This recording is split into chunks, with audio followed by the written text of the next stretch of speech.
Hey folks, welcome back to the DarkHorse podcast live stream Q&A section number 27. I am here with Dr. Heather Hying, and we are going to endeavor to answer your questions about this, that, and possibly the other.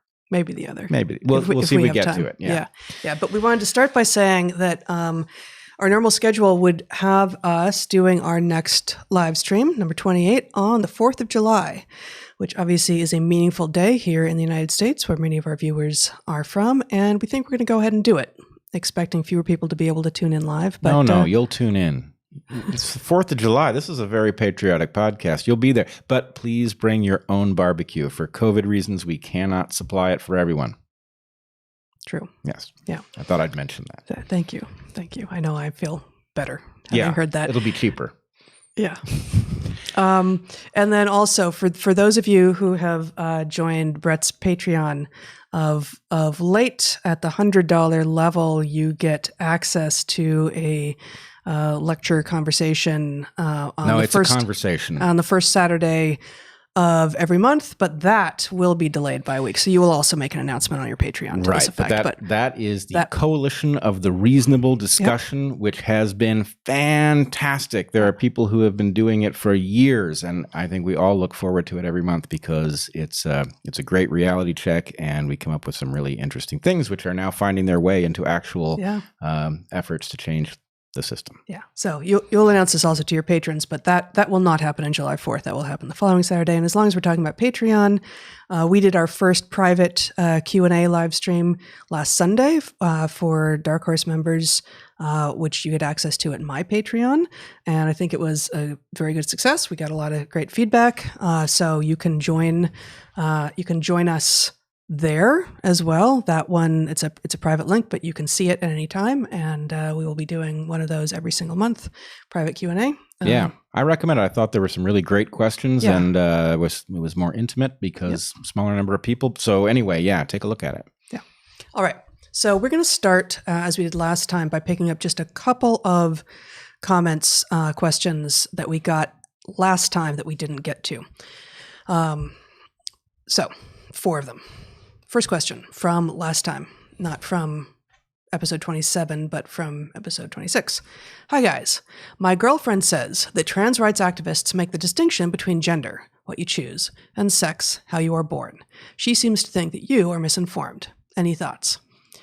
So many thoughts. Yeah. Number one question, is the girlfriend a keeper? Right? That really dictates which strategy you use in response to this question. I don't think it needs to. No? No. Okay. No, I think you might as well just go full truth on this one. Well, either way, actually. You'll find out if she's a keeper.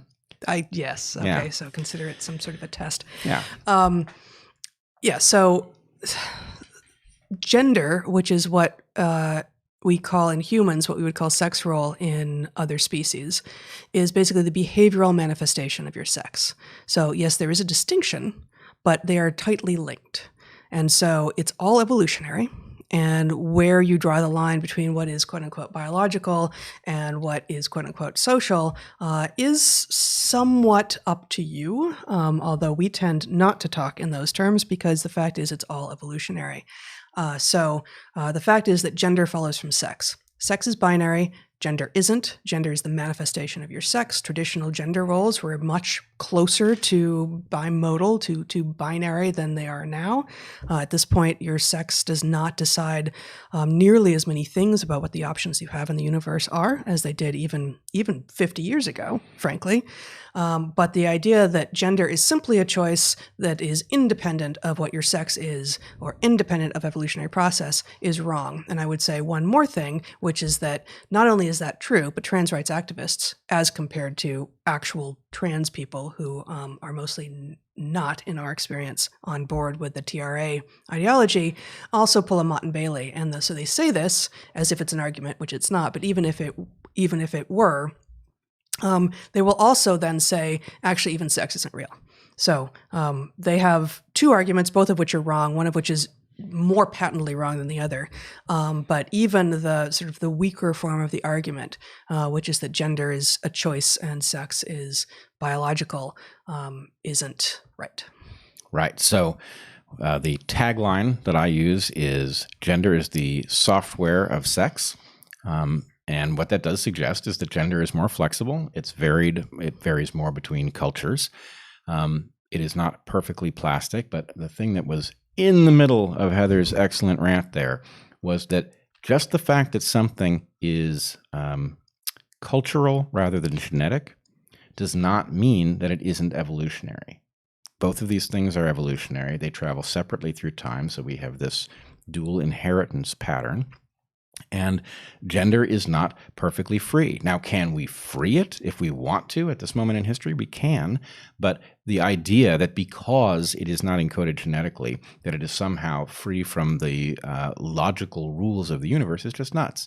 Yeah. Which is not an attack on anybody. And you know, Evergreen being what it was, we had numerous trans students, many more than we would likely have had were we to teach somewhere else. We had very strong relationships with them. You traveled abroad with trans students.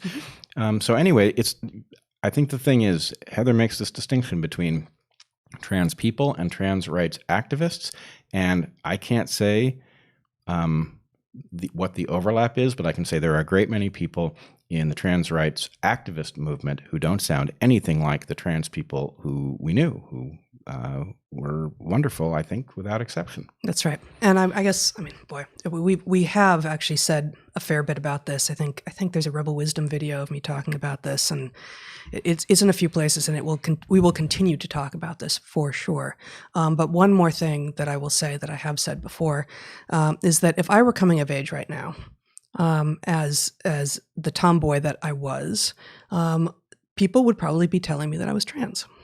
And that's simply, it's offensive, it's regressive, it's disgusting. Not that being trans is disgusting, but the idea that I, as a girl who didn't have stereotypical gender norms, who far preferred dirt to dresses and climbing trees to playing with dolls, was somehow therefore revealing my inner truth as a boy. No, I never wanted to be a boy. I liked playing with boys, but it didn't have anything to do with feeling like I wasn't a girl. Nope, just abandoned many of the traditional gender norms. So that was something that was true in the 70s and 80s, which is now less true, which means that this is also, the ideology anyway, is regressive. It's actually regressive. It's actually sexist and I would say misogynistic. Yeah, and actually, you know, you were the first person that I heard make this argument. I've now heard several other people make it, including Katie Herzog.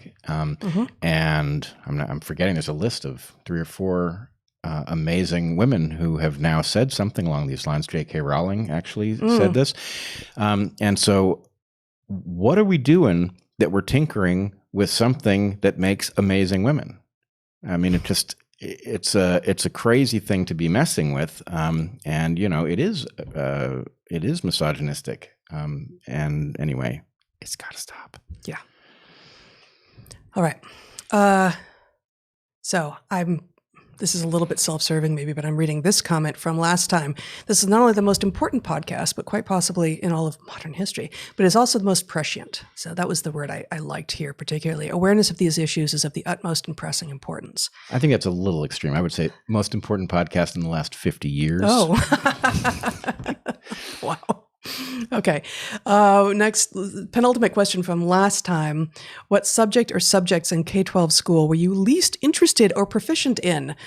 And then interestingly, gym not included. And I actually don't know what your relationship to gym was, but I loved gym. Well, I mean, insofar, we had gym in LA in the 70s and 80s. I certainly liked some aspects of it. Like I remember climbing a rope to the ceiling. That like was the presidential fitness test. Yeah. Mm-hmm. And then I remember we had a dumb racetrack where nobody had corrected for the fact that the outer path was longer. No. No, I swear it was true. I mean, we kids corrected for it because we knew, but whoever painted those damn lines, no, they just drew it like as a radian. Oh my goodness. Yeah, okay. It was almost like, you know, scenery automatically filled in by some sort of algorithm that wasn't particularly well programmed. But you learn from that sort of thing. Okay, but putting aside from gym, I mean, we had such totally different experiences in school, and this again, we could speak for hours and hours about this, and maybe we should devote an episode at some point later to just what school was for each of us. But It's going to be hard for me to come up with something because, even the stuff that was good was such a terrible failure in my case. But I do remember. Yeah, you clearly learned nothing. Oh, I learned. See? But mostly out of resentment. But I'll show them. I'll show them. Right. No, I remember learning the state capitals, and I remember thinking that I had never heard of half of these cities, and I wasn't sure at what point it was going to be important that I had heard of them, and I just sort of felt like this whole thing is on autopilot, right? Yeah. These state capitals mattered 100 years ago. Right. And yet, so we were also, of course, forced to learn the states, which is relevant. Like if you're in the United States, and frankly, better geography, instead of being forced to learn the state capitals, being forced to learn the countries in Africa, which, granted changes faster than the state capitals, but, actual good geography would be super valuable. Right. On the other hand, I granted it's not that easy. It would take maybe, an hour, but they couldn't have run us through like boundary layers, right? Or reversion to the mean or some really useful concept. In third grade?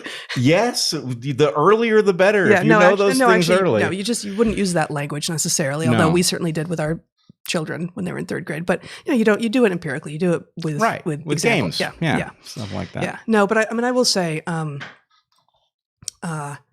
there's again a ton to be said here, but I loved school and I was good at school, and I specifically loved English and arts and science and math and the subjects that I couldn't quite get into were foreign languages. I took French for no good reason, and it just made no sense to me learning it in that framework, and I don't have a particular skill for learning foreign languages anyway. I now see, having now lived in French-speaking Madagascar and having lived in Spanish-speaking Latin America, like it's not great. But also history.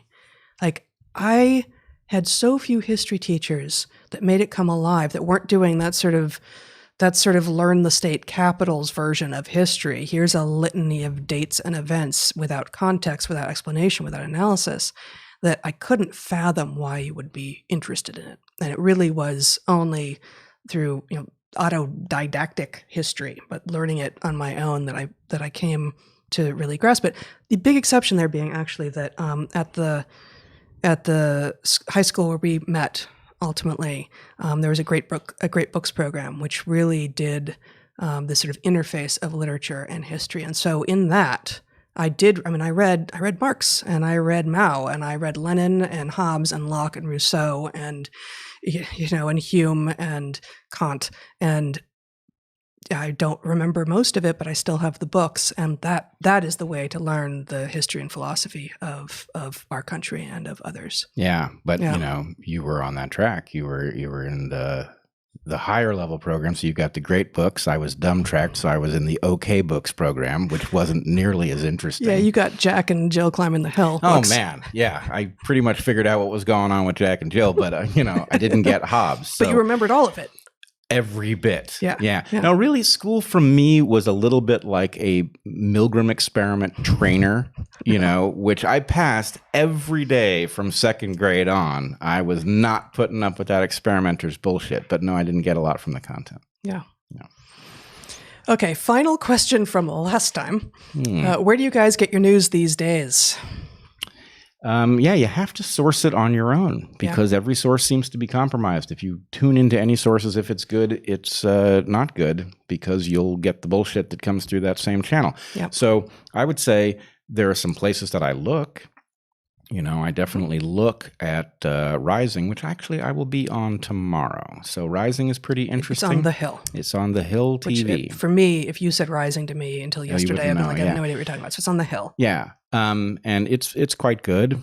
I definitely use Reddit. There are certain subreddits that I go to, and there are people who post things that are useful, and that will often point me to, when the Atlantic is sane, I will find myself reading stuff there. When it's insane, I don't necessarily go. Rolling Stone, Matt Taibbi has been on fire. He has been absolutely on fire. So Matt, if you're out there, keep it up. Go ahead. I still have some print publications coming into our house, and I'm more wary of some of them than others, but The Atlantic and Harper's are two that I am mostly still appreciative of the kind of long-form journalism that they do. I had to give up on Mother Jones, unfortunately. The New York Times is pretty much lost. I do scan the New York Times and Washington Post and the Wall Street Journal and the Guardian, all of which, even the Wall Street Journal, are less so, but left-leaning enough that you're definitely looking with a particular lens. Spectator, yeah. Sometimes the Federalist, sometimes not. So anyway, the other thing is, nobody has really described the method, but through Twitter and other things, using people you trust to help filter the garbage so that you're seeing the stuff that actually has content is a very useful process. Yep. Okay. First question from the live stream that just ended. It seems that Occupy's focus on economic inequality was closest we've been to striking at a real enemy. Agreed. Has shift to the more superficial or divisive concerns after Occupy been an engineered strategy to move discourse away from economic realities? Was Occupy a threat to the status quo? I would say it was a threat to the status quo, and it had one significant accomplishment. It lodged the idea of the 99%, which is not a precisely right idea, but it's an accurate enough idea. So to me, the 99%, if you can just get people to look at it and say, there's a 1% and there's a 99%, and somehow policy is serving the 1%. To the extent that that is accurate, it raises a question. How the hell are you going to get a democracy to make policy in favor of 1% and against 99%? It would seem like every single election, there would be a campaign to have policy that served the people enacted, cynically or not, right? That would be a hugely popular program. So how is it that you keep that from breaking out in a democracy? If you can figure out that that's the question, now you know what's going on. And now you know why we have a move that has decided that all of the inequities in the universe are due to racism that can't be seen or detected with a tool of any kind, but it's there and it can't be cured, but it must be, right? That's how we got there, right? We're doing this instead of addressing the obvious glaring problem that Occupy was initially targeted at, which frankly, the initial Tea Party was also targeted at. So both of those movements got co-opted and they became silly or worse in the end. And we are now seeing Occupy 2.0 fused with Black Lives Matter. That's now explicitly true. We are seeing Occupy revived inside of this movement. Oh, I didn't know that. That's explicit? Yeah. Where did I just see it? There's a Occupy protest in New York, and I've forgotten what it is that they are. Yes, it's an Occupy something or other that is demanding a $1 billion reduction in the police budget. Something like that. So anyway, yeah, it's the New York City police budget. Yeah. Yeah, that'll help. What could possibly go wrong? Can't imagine. So anyway, yeah, it was a threat. It was defanged. The idea didn't go away, though. The 99% is not invoked very often anymore, but it definitely penetrated the public mind. It did. Yep. And now I would say, take a look at the Hidden Tribes report. The Hidden Tribes report describes an 86% in the middle of people who have more or less shared values but are very tired because we are being pushed around by fringe ideologies on both the far left and far right. So that's I saw somebody invoke it yesterday. So that 86%. It may have been Jonathan Herzog. But anyway, the idea was we are the 86%, which I think is great. Yeah, that is great. It's a little... It took my brain a moment to switch that 86% is not within the same reference to the 1%, right? It's a totally different metric. Well, it was the innovation of whoever made this tweet, if it was Jonathan or not. But somehow, just as somehow the 1% is making policy and the 99% can't figure out how to get policy made on its behalf. The 14% appears to have captured at least the DNC and presumably much of the RNC as well. The 86% in the middle is not getting its needs taken care of because the two fringes are pushing around the policy. So anyway, it is a similar glaring defect in our system that needs to be addressed. Yep. Okay. Unity 2020 is the plan. Unity 2020 is the plan to be awarded enough electoral college votes in order to put the decision to the House. If this isn't the plan, please elaborate on your specific path forward. Which states show the most promise for a dark horse? What about Kasich Yang? Am I pronouncing it Kasich? Yeah, Kasich? Kasich. Kasich, yeah. So let me address these in sequence. One, we thought our biggest obstacle was ballot access.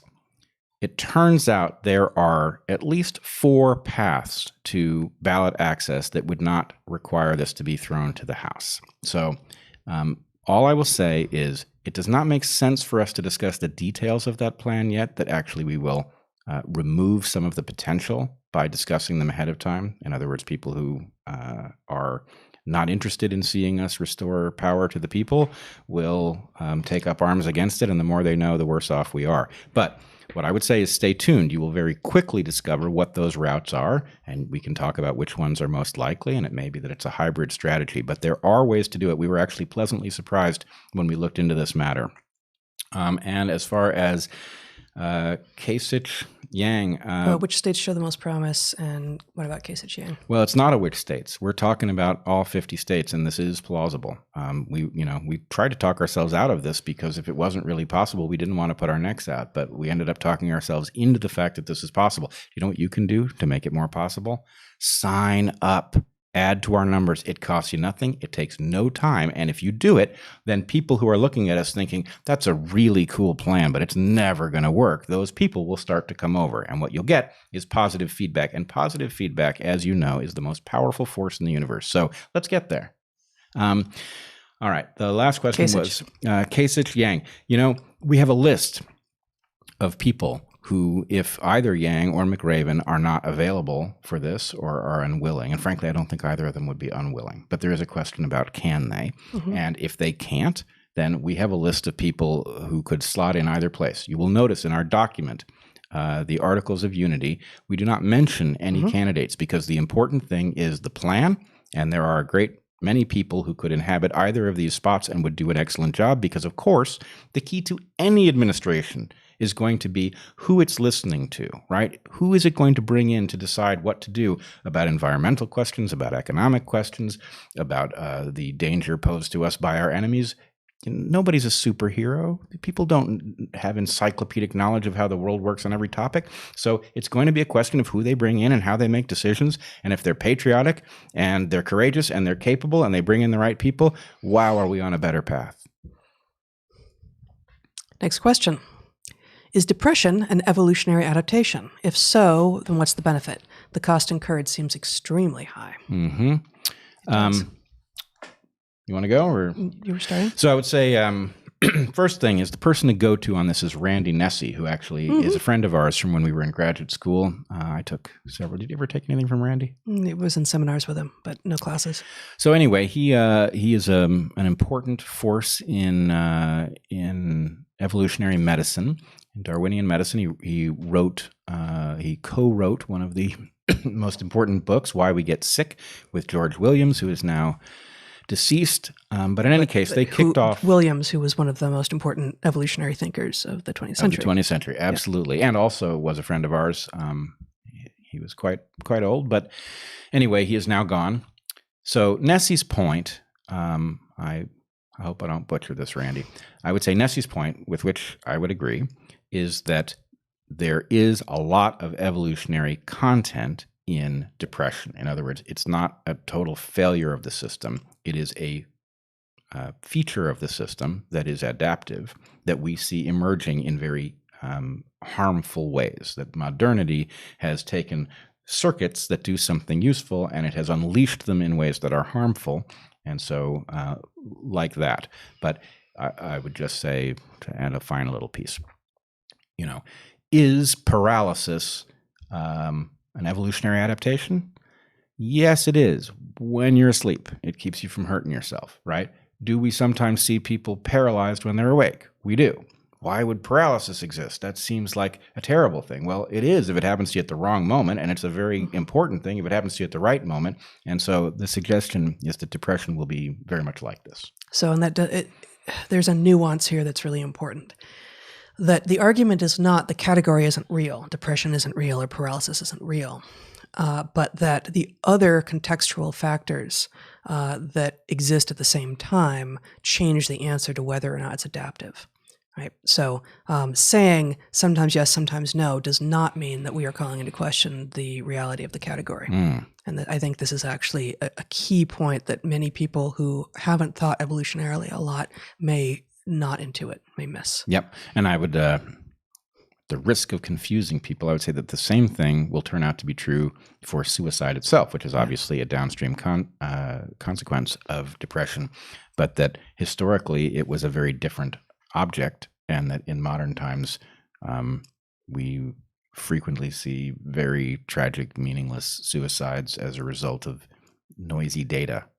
Person can't figure out where they are and what it means, and I think we all feel that all the time, and the fact that it triggers some people to resort to suicide is maybe not too surprising. It's also addressable if you think about what that implies, so maybe we should do that too. Next question. I'm a lesbian and was told by several very masculine trans women that I need to, quote, get over my vagina fetish. This seems eerily similar to conversion therapy to me, and as someone who went through conversion therapy as a youth, this concerns me. Thoughts? It should concern you. It's wrong. It's simply wrong. And we all know what a lesbian is, and that's not it. This is why this is part of the evidence of the conflation of gender with sex. Can I ask you a question? And actually, so I know a person, I'm going to anonymize her somewhat, who is a lesbian and was in a relationship for many years, and her partner transitioned and became unrecognizable to her. And she broke up with the partner, now identifying as a male, and is now with a new partner.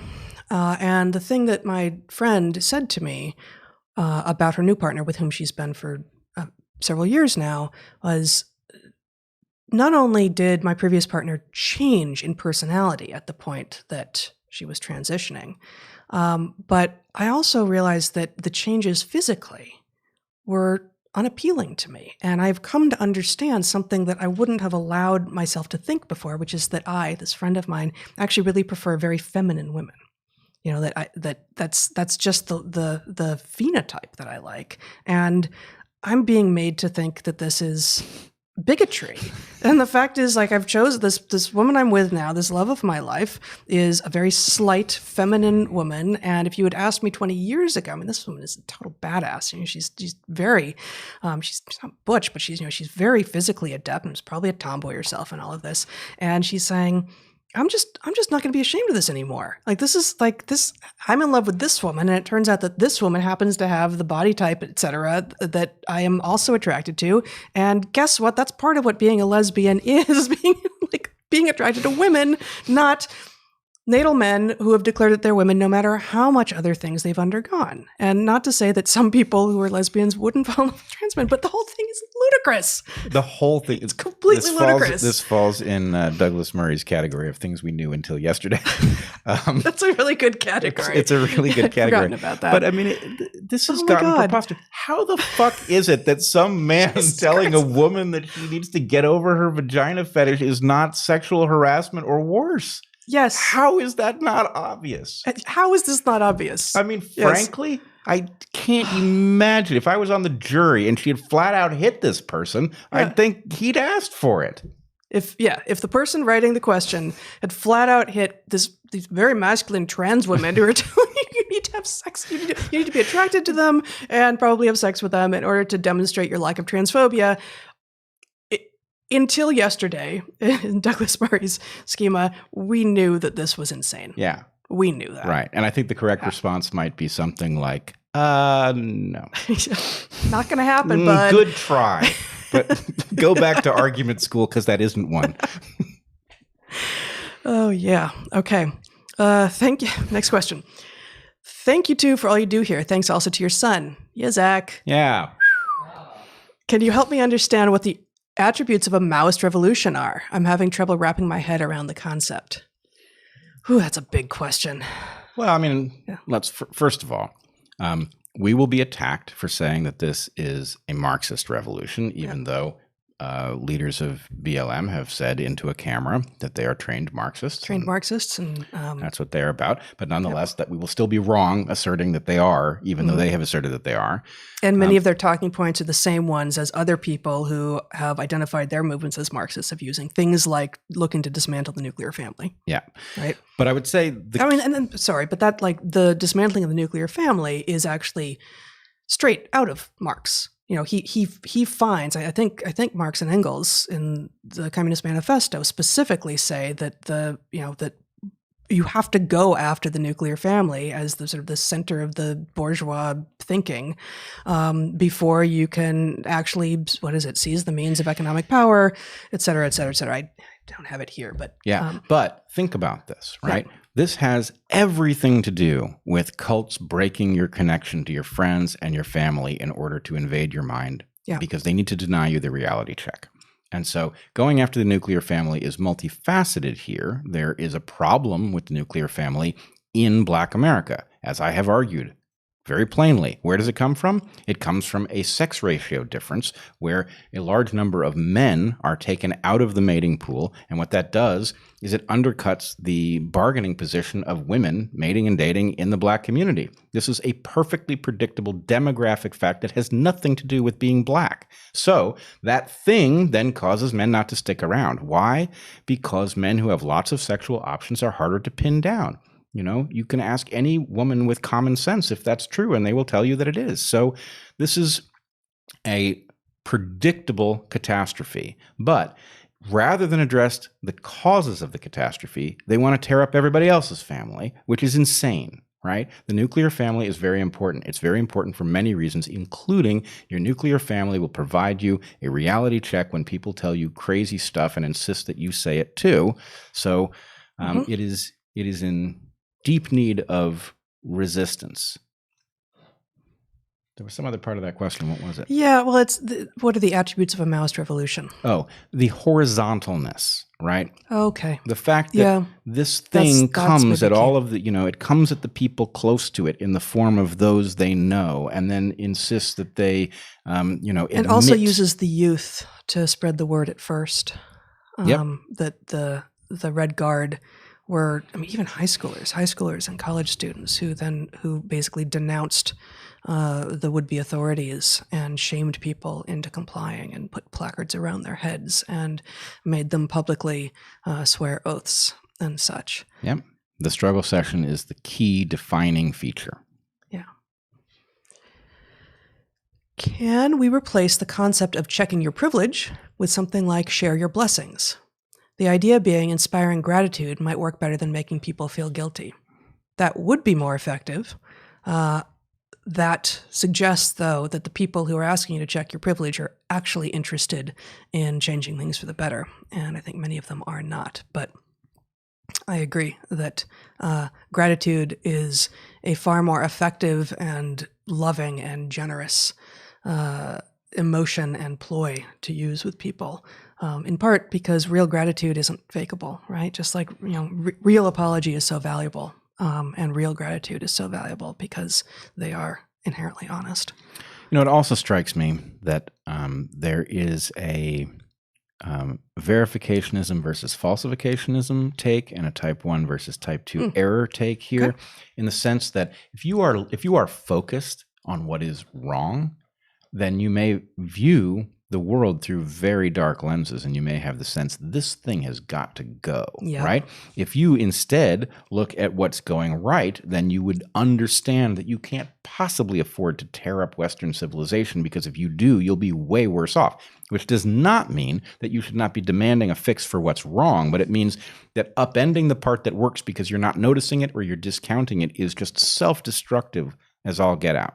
I used to say, and it's hard to make the suggestion in the era of COVID, but I used to say, and I lived this both through what I and we did, but also through running all those study abroad trips over the years, is that before you become super entrenched as to what you think is wrong with the U.S. in our case, go live and be among other people in another culture in another nation state for at least a few months, better if it's for longer, and then come back and see what functions here that doesn't function elsewhere. And, better the more of those other data points you have. And yes, it's your life and you're not doing it scientifically, therefore it's a series of anecdotes. But I remember few other moments with as much clarity as coming back to the US after the first of our long, first just adventures and then field seasons, and just being thrilled, for instance, at knowing that there was going to be water that came out of the tap, and that the roads were going to be paved, and the electricity was going to stay on. Yep. Yeah, it's a tragic irony of the situation that really the missing thing is something against which to calibrate, right? How do you know whether Western civilization really sucks until you've seen an alternative? Right. And you could indirectly figure it out by how the rest of the world views us. It's not that they don't get the proper data about how dumb we can be and how broken things can be, but they also get the idea of how much works, which, if you just how much promise there is. How much promise. And so again, none of this is a defense of what's wrong, but right. But yes, the amount that functions is astronomical, and rebuilding it from scratch for no reason because you've discounted its value is insane, and it's not yours to destroy because other people are depending on it, and some of them know it. Yeah. Massive thank you to you both and to the people not on screen. That's you, Zach. And the cats. And yes, the cats. I'm worried that with the high unemployment going around, we might see things deteriorate even further rather than stabilize. How do we encourage and guide unemployed people during this time? I understand their plight, but I'm not sure how to be part of the solution. They need hope. People, I don't know how to emphasize this. I think the major difference between what I think you see going on and most people who align with us in terms of values, the primary distinction is the time frame, right? We do not have long to fix this problem. We have a history of inferring how long processes take that is misleading us. It's leading us to imagine that we have a great deal more time than we actually do. But we also have a quick opportunity, right? We are 4 months out from an election that could change things for the better. That's a sprint. That is not a long period of time. You can hold your breath that long. So the point is, people need hope. If they understand that there is light at the end of the tunnel, that something is coming that might work, they will be in a very different place than if their sense is this is our life until we do something about it. And what are we being told is the only thing to do about it? Tear it up. All right. That's what they're going to do until they have some reason to hope that things are going to get better. And frankly, I am very troubled by what happened to hope under Obama, that the abuse of the concept of hope, the fact that we can't invoke it without feeling derivative, that is a danger to us because hope is a fundamentally important thing to keep people on track and focused on what matters. And when they lose hope, they behave like people without hope, which is to say destructively, and they make no attempt to preserve that which is important. So hope, I think, is the answer. A guy named Eric Hopper asks, on the 25th DarkHorse podcast, you kept mentioning issues being in the hopper. What do I have to do with any of it? Well, let me tell you, very little, I would imagine. Yeah, you could probably help. Yeah. Dennis Hopper either, as far as I know. Yeah. No, we haven't heard from him. No, not yet. Okay, what if we play offense? We could start with our own open letter, demanding that all 1,200 health experts on the original open letter be fired for compromising their profession. Defense is retreat. Yeah, offense. But yes, I don't know. I'm not playing defense. I'm all for offense. So we are shining a light, but it also can feel a lot of what we're hearing from people is they're feeling ever more cornered, and once you're cornered, you have to start by fighting off what's happening before you can get a place to stand where you can start doing offense, I think. The thing is, we need careful offense. Mm-hmm. That's sort of the art that we are learning through the weird trajectory we've been on for the last 3+ years. A little experiment. Go to your Twitter feed, look at the hashtag Black Lives Matter at the moment, right? I think this may have changed in the last hour or so. Okay. But I think you will find my tweet at the top of it, right? And my tweet describes what I think that motto should mean and what it has clearly come to mean. And you will see, I don't know, 13,000 likes. So saying anything bad about Black Lives Matter is a disaster now, except if you can learn how to make a critique that is robust. Yeah. You think I'm going to be canceled by the end of the day? I don't think so. Yeah. And using the hashtags don't use the hashtags and throw firebombs. Oh, but use the hashtags for careful critique, that people who also appreciate careful critique start making it trend, such that people who don't know anything about the critique may search on the hashtag and see it, and just a little seed is planted. yeah. Well, anybody who goes to that hashtag who's not paying attention, who thinks, yeah, Black Lives Matter, hell yeah, right? Yeah. Well, they're going to find this at the top, at least for the moment. So my point is that is a foray into enemy territory, and it is not vindictive. I think it's generous. It says, yes, Black Lives Matter. If that slogan actually implied that Black lives are undervalued and we must do something about it, then many of us, including me, would be on board at the head of the charge. But in the current situation, I can't. So anyway, forays into enemy territory, figuring out how you can do it in such a way that it's careful enough that you're cancel resistant. It's a learned art, but one worth learning, and maybe it's the coin of the realm for the moment. Yeah. As intellectuals and parents of assumedly typical, albeit patriotic, highly capable, courageous teenagers, what is your advice for practical and effective steps that K-12 schools can take to semi-safely open in the autumn? Hashtag Unity 2020. Yeah, well, we know how to make it safer. We know more time outside, greater spacing between people, open windows, and I would say open windows, open doors, increase airflow. Yep.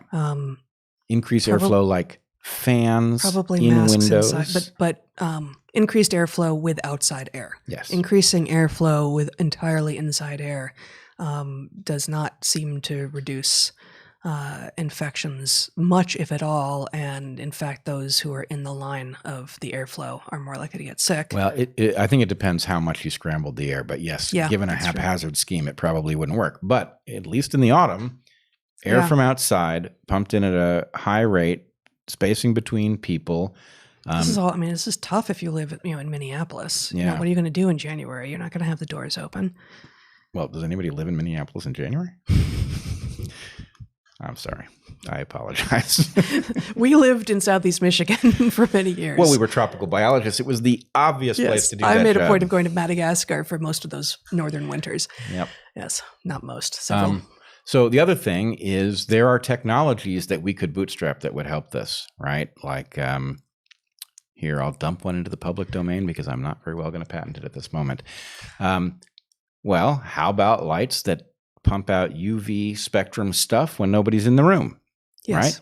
Yes. How hard is that? Yep. And I mean, the thing that neither of us said, but which, in Oregon, as of July 1st, everyone was required, unless they're in a private space, if they're inside, to be wearing a mask. And we've talked a lot about masks. We started off our very first episode on March 24th talking about masks. I hate them. I hate wearing them. But I wear them because even if it weren't mandated, it is the best, most effective route. Now, I don't know about second graders. In most places, kids under 12 are exempted. But they would love this mask. They would. You give them a little, at least the boys. Training in stagecoach robbing. How do we excite the gender typical girls? Oh, they'll figure something out. You don't think if you gave them a bandana, they'd figure something out? Yeah, I think they would. I do think they would. Yeah. Okay. If leaders fear losing their jobs, why not use a tactic from their playbook and adopt the strength in numbers move? You can't target what is everywhere. I have ideas and the tech know how to implement solutions. Please contact. Okay. Cool. I would say, I wonder what happens and how can this not be a thing that we have seen? If one workplace had, just by accident, it had more courageous people by a significant degree who managed to find each other and talk about this without outing themselves too early, and then mounted some kind of useful, careful resistance. You would have a workplace in which the opposite thing had unfolded, right? And that would become a model. Yep. So it must not be allowed. How do they prevent it from ever happening? I really want to know, if it worked once, what would happen next? Because that has to be an interesting story. Yeah. You were at 45 minutes. Are you really? Okay, well, we're going to do a couple more here. At 2:15, we switched over to this round of questions, so we'll go probably an hour and 15 minutes here. A suggestion for someone named Dr. Stephen Porges, I don't know, on the podcast discussing polyvagal theory. Suggestion. And someone else who looks to be speaking to the other people in chat, but recommending a thread on Twitter about the current political and cultural moment for someone named @Adrian Lee Oliver. Do you know who that is? Nope. Okay. Next question. Why are some humans more energetic than others? Assuming caloric intake is pretty similar across the board, what explains that some people seem to have such differing amounts of energy than others? Is it all just perception? I would say it's development, not perception. Yeah, it's development. There are certain things that rarely get mentioned that haunt every discussion in which they're absent. One of them has to do with development. We often talk about what people are like, but we don't talk about the process that makes them that way. We certainly don't include it in evolutionary discussions nearly often enough. And so I think the one that educationally I found was absent from almost every discussion was one of motivational structures. That is to say, what is it that you find that causes a reward to be released internally? That has everything to say about what you're going to be able to get yourself to do and what you won't be able to get yourself to do. So we are all hobbled by a motivational structure built for an environment in which we don't have enough food, which almost all environments have not enough food for the creatures that live in them for automatic reasons. Any population that has too much tends to grow until it doesn't have too much.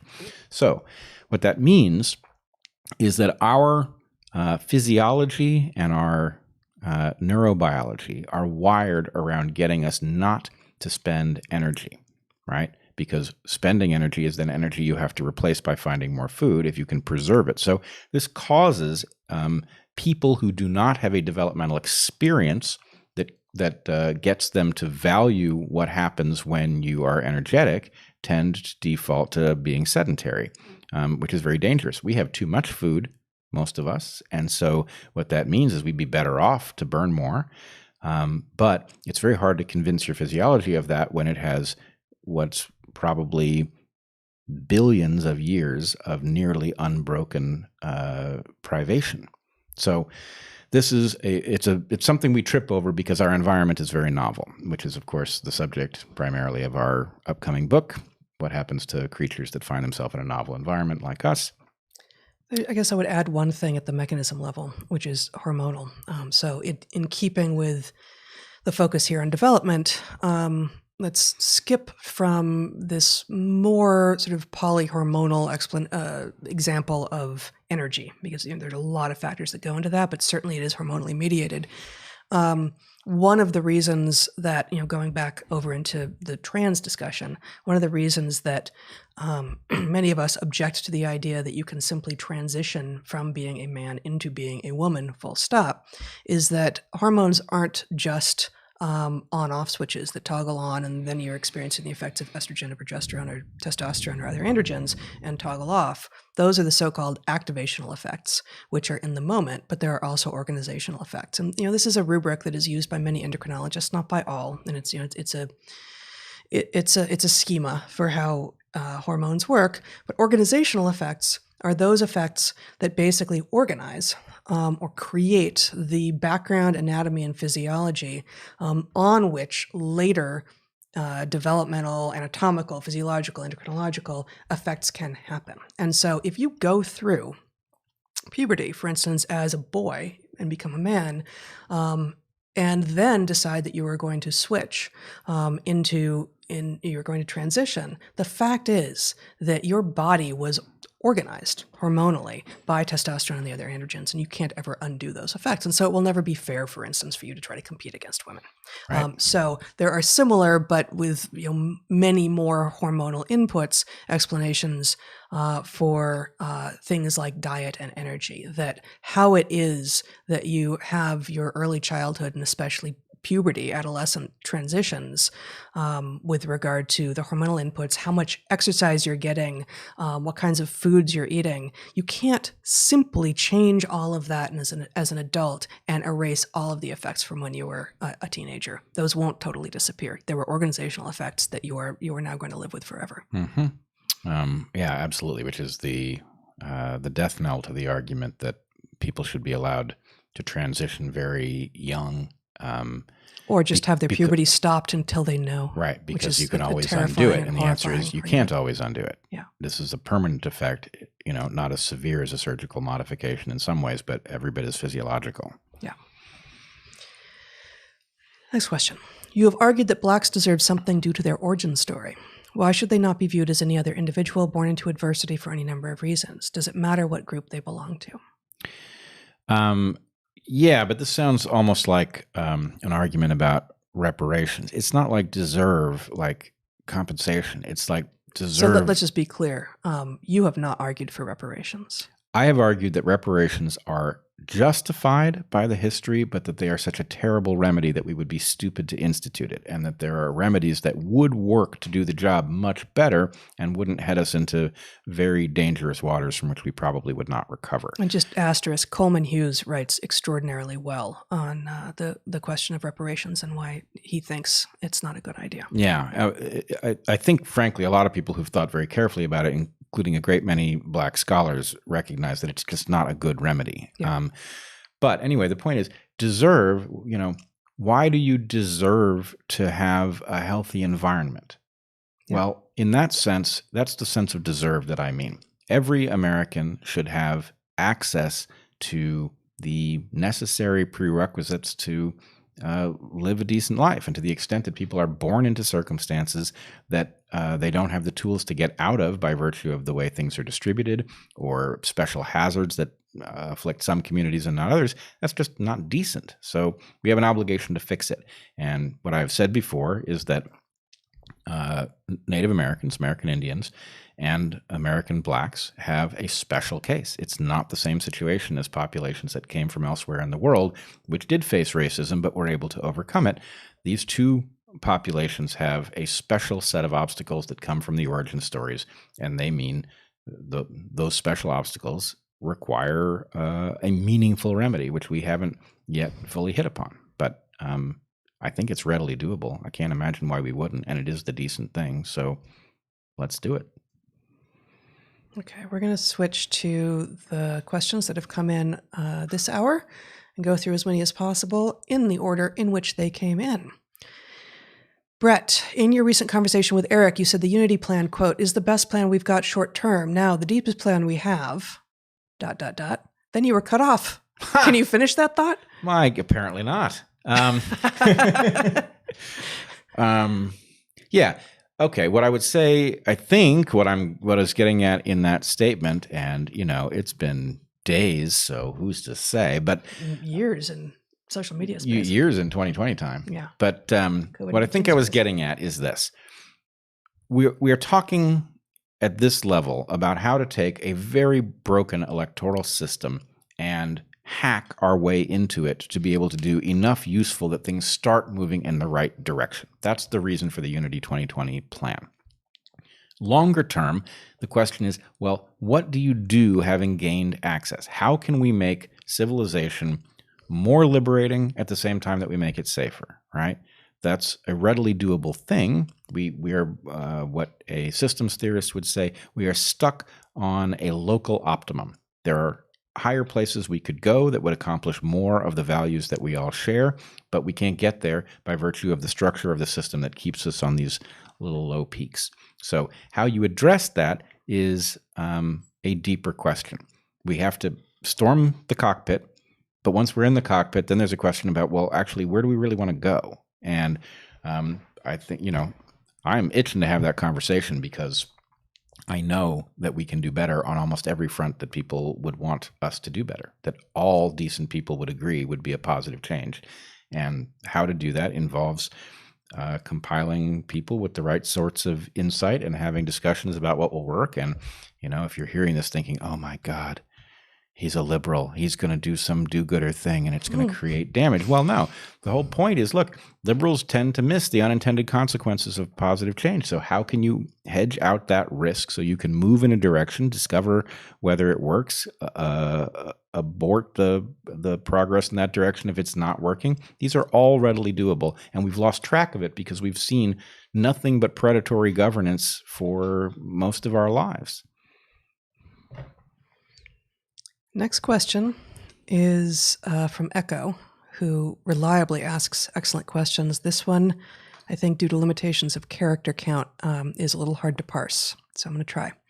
All right. So she's referencing here the master's tools, which is this Audre Lorde quote about you cannot use the master's tools to destroy the master's house, something like that. Dismantle the master's house. So is the master's tools idea confusing enlightenment tools with IQ? ? If IQ is fitness for specific intelligence skills linked to the functioning of modern society, the idea of other tools may be to open new outcomes using other skill sets. Might this be a misused statement against conservatism?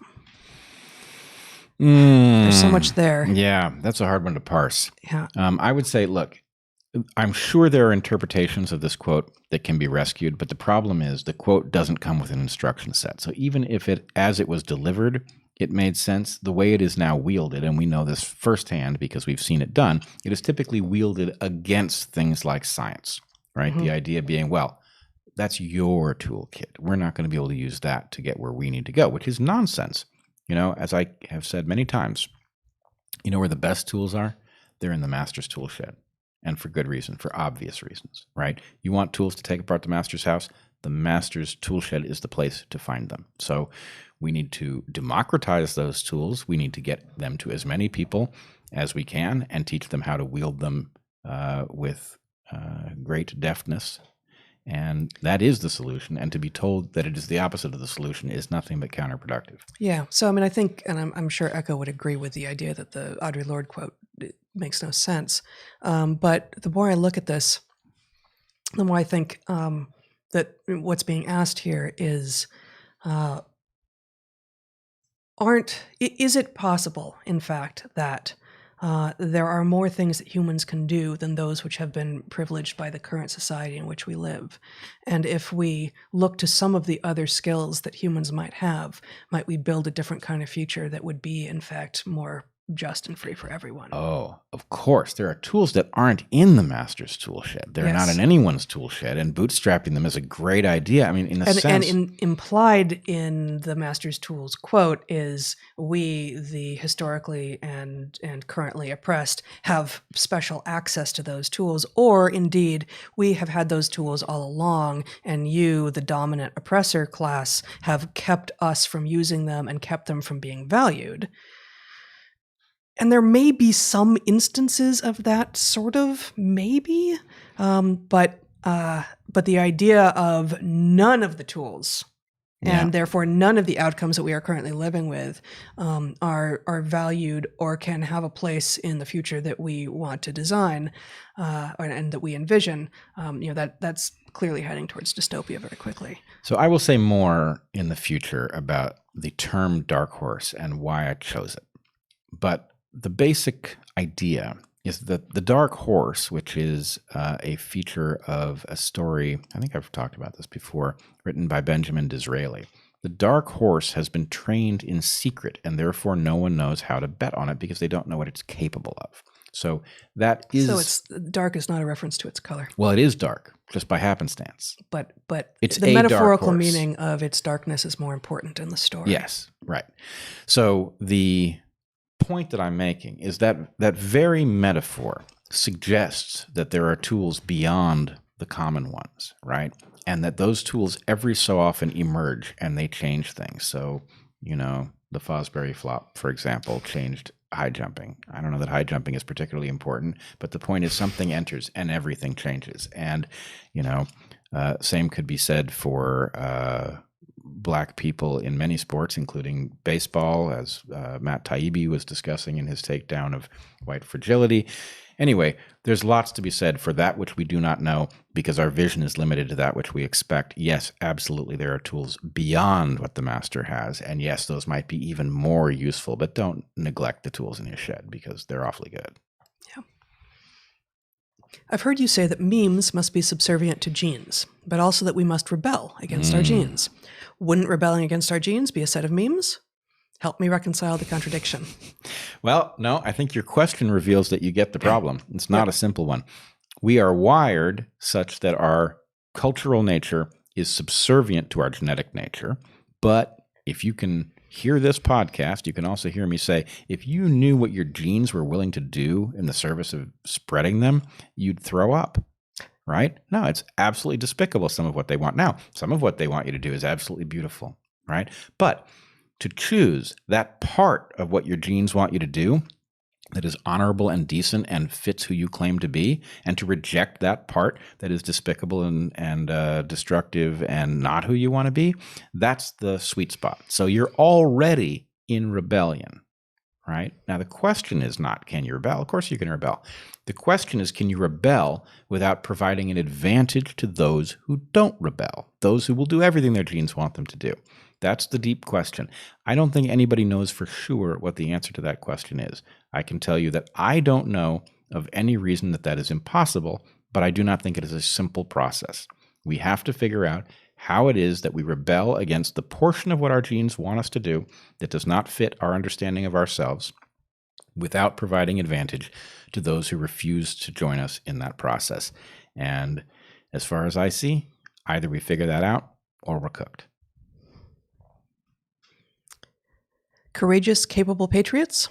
If not McRaven Yang, you too would fit the criteria for Unity 2020 with flying colors. Thank you both for your bravery.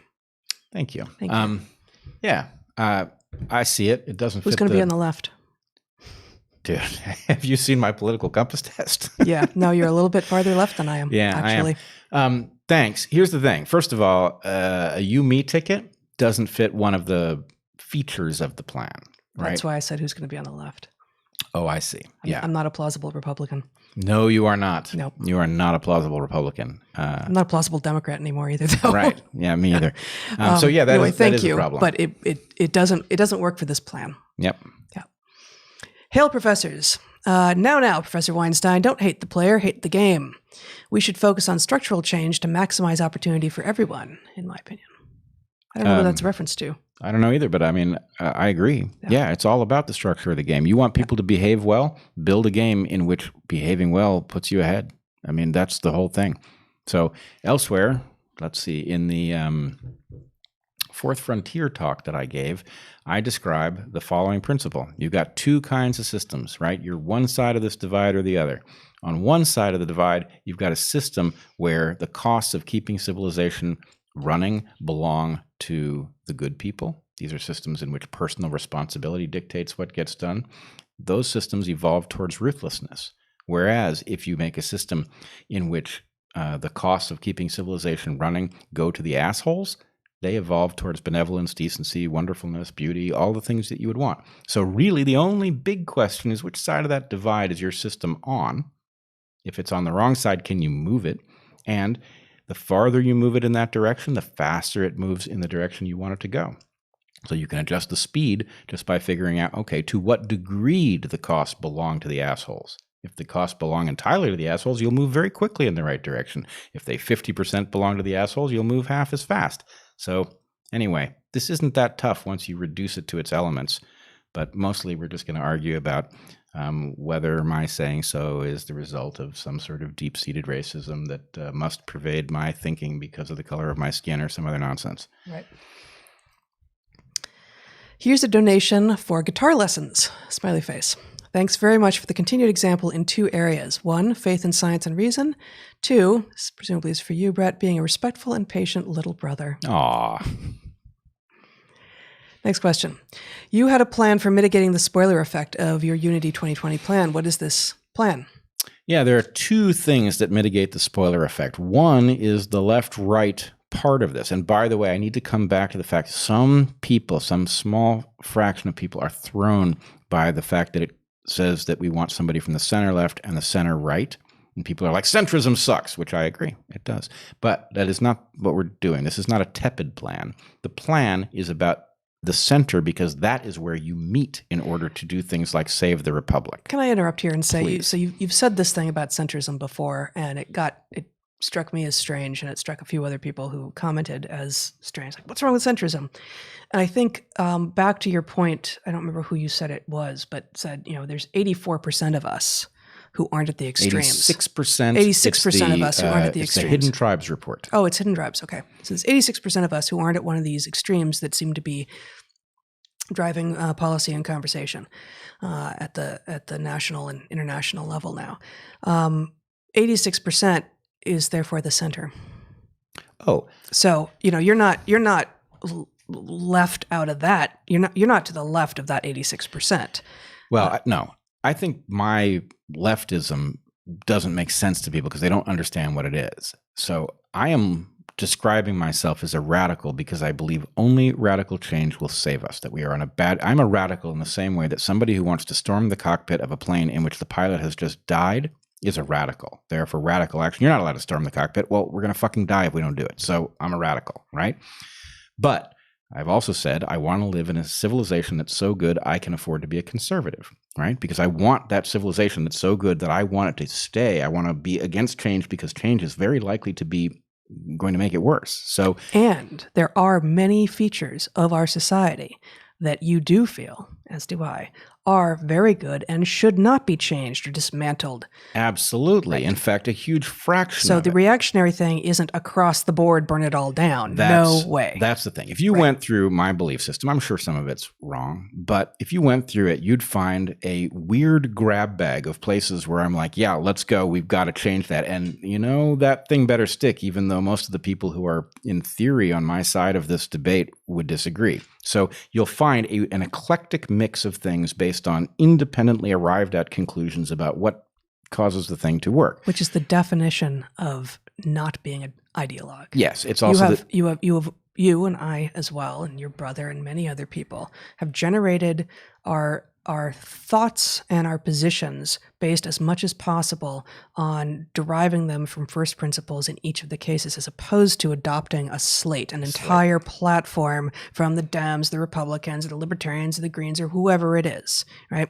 It's taking them issue by issue and saying, what is it that I actually think about this, as opposed to, oh, my friends think these other three things that I agree with, maybe I should just agree with them on all the rest. Yeah, it's also the definition of liberalism, right? Yes. This is what liberal-mindedness is. So back to the question about the spoiler effect.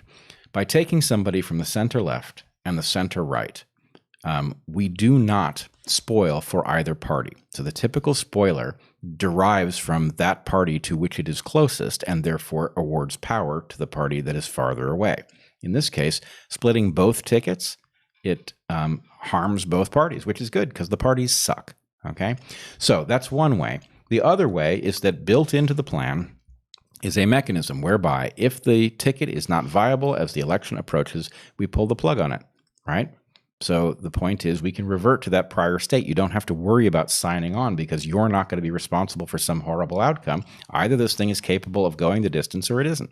So one thing that occurs to me, maybe this isn't the place to raise it, but it's harder to do that in the era of mail-in voting. Mm-hmm. That when everyone is voting actually on the same day, you can actually watch things and pull the plug last minute, for instance. And you can't do that as much. Like I don't know what the mail-in voting for the national election will look like in terms of the time span, but I know for the primaries here in Oregon, we had like 3 or 4 weeks. Yep.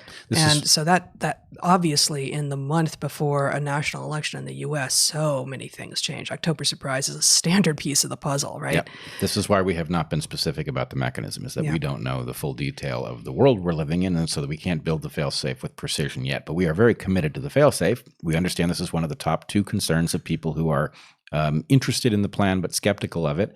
And so anyway, it's top of mind. And stay tuned. And have I mentioned that you should follow our accounts and send us your email address? That would be really helpful. It would help us show that we have the momentum, and momentum is the name of the game. All right. Hey, Bret and Heather, can the DarkHorse podcast be classified as an evolutionary stable attractor? Also, I am from America's little brother Canada. Would signing up for the Unity 2020 movement help the cause in any way? Yes. Absolutely. Okay, so first question, Liz. That was an easy answer to the second one. Can it be classified as an evolutionarily stable attractor? I don't know. It depends if we fuck it up, I guess. But Yeah. I think I don't know. I don't know how to do this one. Yeah, it's I mean, it's joke-ish, but yeah, it's a little tough. I mean, Yeah. I would say so far seems good. Evolutionarily stable implies cannot be displaced by any competing podcast. And while I would like to think that is the case, we do not know what other strategies may be out there. Yeah. So yeah. I don't know. Did that work for you? Someone says, I just checked the previous Q&A stream. My question was, will awe unite us? And I was reading Joseph Campbell's Hero with 1,000 Faces 2. Are there any other interesting books that you guys are reading? So many. And, when I'm asked this sort of question, I never remember the names of any of them. But I will say that one book, this is not going to seem in keeping at all, but it's one of the books that occurred to me, and because no one will be expecting it here, maybe it will impress people to go look at it, that I have recently dipped back into. It's a book I read in full many years ago. Actually, it's a twofer here. The book that I read that everyone will be familiar with is Zen and the Art of Motorcycle Maintenance by Robert Persig, I think, which just has some gems of, philosophical and scientific thought running through it. But of course, it's very, very thick. And then there's sort of a latter day update, if you will, to that. I don't think the author calls it that, but Michael Crawford, I believe is his name, he's written 2 terrific books, but the one I'm thinking of is Shopcraft as Soulcraft, which speaks to this point that I've made many times, as have you, not just the virtue, but the value in doing physical work with real physical outcomes as a way to train your mind to be better at problem solving. So Shopcraft as Soulcraft by Michael Crawford is one of the books that I'm thinking about at the moment. Yeah, I don't have a good answer to this. I'm not reading anything I would recommend. I would say probably there is value in things like watching the movie Brazil, reading 1984, An Animal Farm, Brave New World. None of these things are right on the money, but a lot of them will reveal that we have seen elements of this in many different combinations before, and people have spotted it and they figured out how to describe it. And, above all else, you need to be able to keep your thinking straight in an era where people are telling you a lot of false things and insisting that they are so true that no one could possibly disagree, and having an awareness, a narrative awareness, that is a common pattern and that it is dangerous, and that basically one is entitled not to take that stuff in deeply when it comes. Probably worthwhile. So I don't know how useful a suggestion, but it's something that's probably, if you're looking for something to do, it's probably a good investment. Yeah. Do you think a heroic dose of psilocybin might leave Trump with some appreciable amount of human empathy, something that has been noticeably lacking thus far? I love the term heroic dose of psilocybin. Heroic dose. Yeah. Heroic. Totally. With a lot of peanut butter or something else so he doesn't know what he's eaten. Yeah, it's hard. It's hard to sneak in a heroic dose of psilocybin. Yeah, I cannot. I can neither confirm nor deny that this is part of the Unity 2020 plan. So I'll just leave it at that. That's what's going to cancel us, right That's there. it. Mm-hmm. That's it. That's it. Okay. That's it. According to the Neanderthal Genome Project, 99.7% of human and Neanderthal DNA is identical. According to Nature, Asians and Europeans, Nature, the magazine, the journal, according to Nature, Asians and Europeans inherited 1.5 to 2.1% Neanderthal DNA. How do we square these facts? Oh, it's this question. So the way. Go ahead. I usually think about this and then have sort of a 12-minute or so description on board, and I haven't thought about this in a while. But similarly, we're 98% similar to chimps, but But it's also true that our son Zach is 50% related to each of us, right? So those are both true numbers, and that tells you that those aren't the same percentages, Yep. right? So human and Neanderthal DNA is in fact very, very, very closely aligned. But within that, I'm just accepting your numbers here that you've written out, that 0.3% that distinguishes human from Neanderthal DNA. And I don't know if these are actually based on whole genomes or if they're just doing exons. So it's there's a whole load of reasons to suspect these numbers, because modern genetic analysis and genomic analysis is not nearly as good as the people doing it would have you believe. But assuming that the number is close to right, that still leaves 0.3% that is clearly and patently different in the parts of the genome anyway that we're looking at between humans and Neanderthals. And you can then look at that part and look at whether or not, and I remembered it was Europeans, I didn't know Asians, but that Europeans clearly have some of the DNA from Neanderthals that is not otherwise shared between humans and Neanderthals, whereas, for instance, Africans don't. So you're basically looking at, my guess is that just looking at these two percentages, that 1.5 to 2.1% that Europeans have inherited of Neanderthal DNA is 1.5 to 2.1% of the part of the genome that is not shared between humans and Neanderthals. Yep. I have very little to add other than at the end of the process of this genetic exchange, you also have selection, which is going to adjust what you see. In other words, wait, there's selection. So you could have had genes move that then went extinct because in the place that they moved to, that they were disfavored. So anyway, which is part of why these are estimates at best, right? Yep. Okay, you were at an hour and 15 minutes. Okay, we're at an hour and 15 minutes. We're going to do 4 more questions. Okay. Okay, but 2 of them are just comments. I am looking forward to your talk with David Sloan Wilson. I am emailing your mod with a link to a paper that explores a theory of human evolution which modifies Hamilton's law without invoking group selection. Please give it a read. Oh. Yeah, sounds like my kind of thing. Okay. We don't care about 4th of July in the UK. Do it. Okay, we're doing it.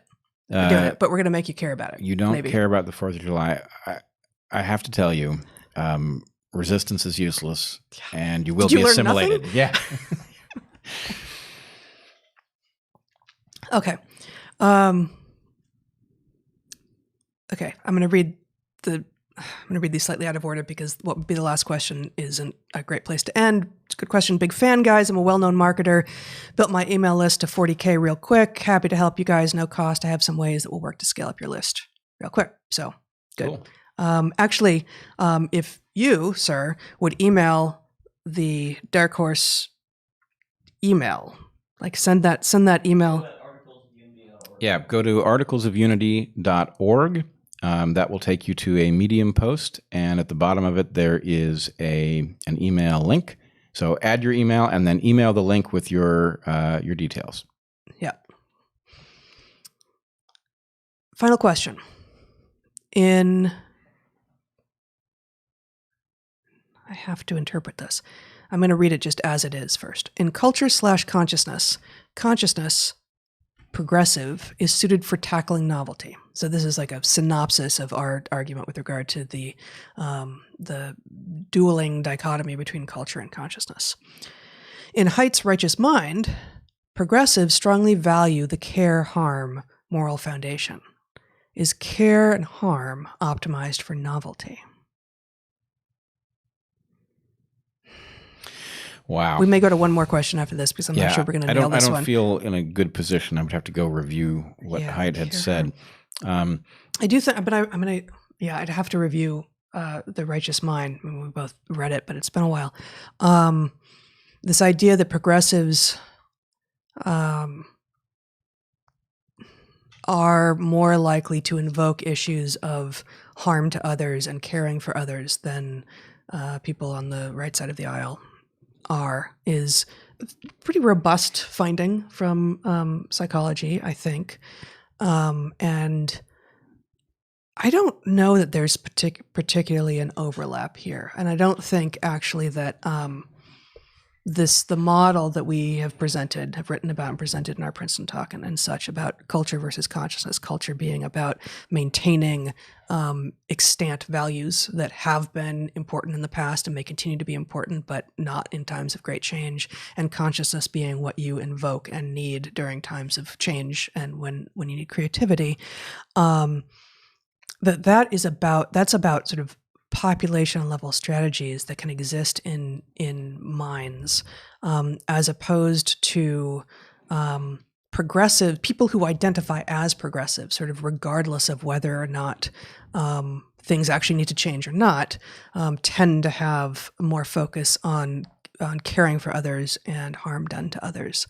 And maybe the distinction here is exactly this: the thing that you've just said, and that you've said many times before, that you are a progressive, and I believe this too, but you've been the first person to say it.